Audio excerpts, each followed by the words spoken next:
Então vamos para nossas atividades de estudo do texto, começando aí na página 218. A questão 1 é uma questão oral e bastante pessoal. O que você havia pensado sobre o texto se confirmou? Porque quando você leu o título do texto, já deu para você compreender sobre o que seria falado? Questão 2. Releia estes trechos e marque as alternativas corretas. Ninguém descarta, no entanto, o papel desempenhado por sua aguçada visão, que faz com que avistem um grão de milho a 200 metros de distância. Quem tem uma visão aguçada? O que significa uma visão aguçada? Quando vem aí sua visão aguçada, o pronome possessivo sua se refere a uma visão aguçada de quem? C. Se os pombos-correio e os pombos comuns são semelhantes visualmente, então eles são o quê? Parecidos no que fazem, parecidos fisicamente. Em que texto nós vamos nos apoiar para responder essa questão? Constituem uma raça diferente dos pombos comuns. Embora semelhantes visualmente, apresentam uma estrutura corporal mais avantajada. E o que significa avantajada? Vamos pensar aí em tamanho.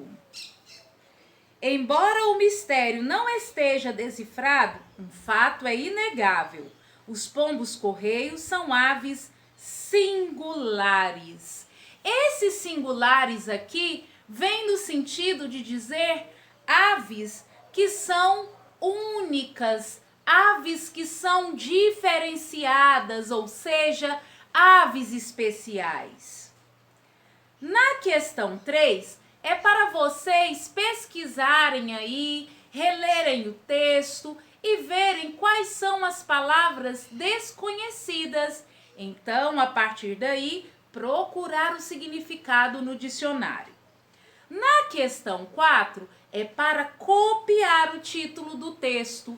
Lembrando que o título do texto, ele tem aí o ponto de interrogação. Então, ele é o quê?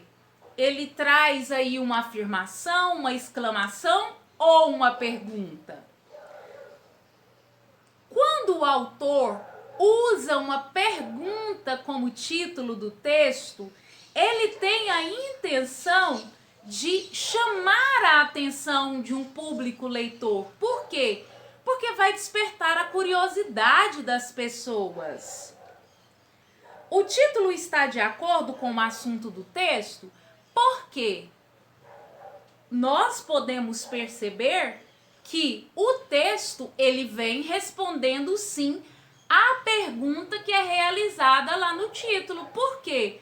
Porque ele vai nos informando sobre esse sentido de orientação dos pombos-correio. Questão 5. Essa questão não é para ser respondida através da escrita. Ela é apenas uma questão oral. Releia a primeira frase do texto e converse com os colegas sobre as questões a seguir. O que é ter uma hipótese? Quando nós falamos em ter uma hipótese, nós falamos sobre ter uma suposição. É uma explicação que ainda não foi comprovada, mas é buscar uma explicação. E isso é uma hipótese. Sobre o que a ciência não tem nenhuma certeza. Qual é aí a incerteza da ciência?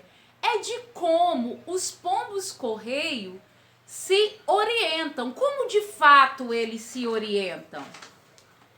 Na questão 6, leia as afirmações abaixo e, de acordo com o que se diz no texto, escreva H para o que é hipótese e C para o que é certeza. Os pombos-correio Então, nós estaremos identificando aqui o que é hipótese, o que é uma possível explicação e o que é uma certeza.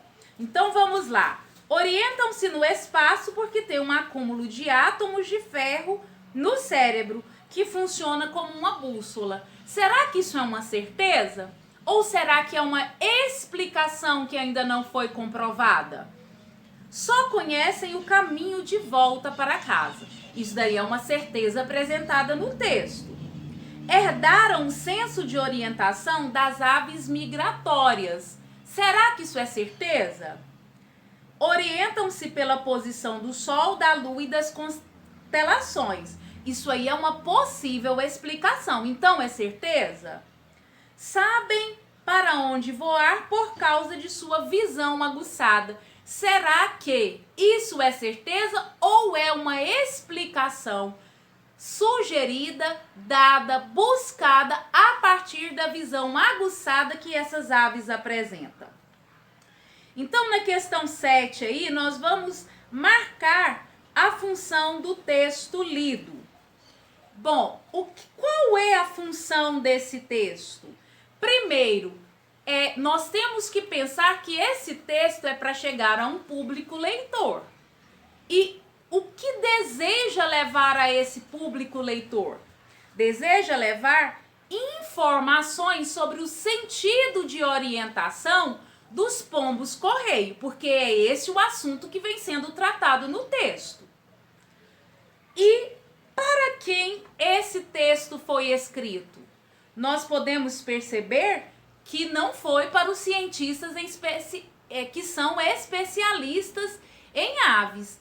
Ele foi escrito para o público em geral. Por quê? Porque a linguagem desse gênero textual é justamente uma linguagem que simplifica informações científicas para que todas as pessoas tenham acesso a elas. Questão 9, também é uma questão oral. O artigo sobre os pombos-correio foi publicado em uma revista para adolescentes. Você acha que a linguagem dele é adequada a esse leitor? Porque nós podemos perceber que sim, é uma linguagem adotada para o adolescente, mas em especial para o adolescente que é leitor, né? Porque é preciso gostar de ler para compreender essas informações, principalmente porque alguns termos são científicos. Os textos que dão informações científicas às pessoas em geral são chamados de artigos de divulgação científica. Existem publicações de divulgação científica que são dirigidas especialmente às crianças e aos adolescentes.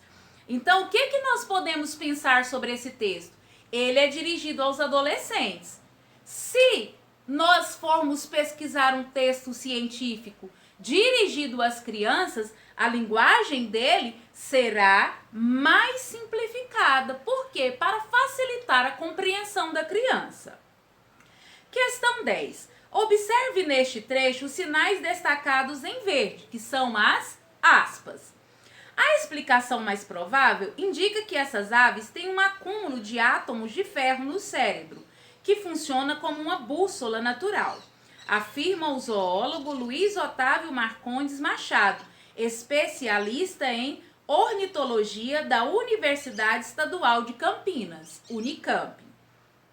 O que essas aspas marcam aí nesse trecho? O que é que está entre essas aspas? Será que tem alguém falando e está marcando aí, acentuando a fala dessa pessoa? Que pessoa é essa?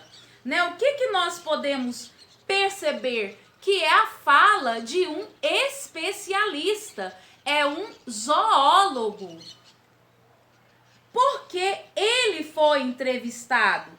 Justamente porque ele é um especialista em aves e ele também está ligado a uma universidade, ou seja, toda a explicação que ele dá passa pela ciência.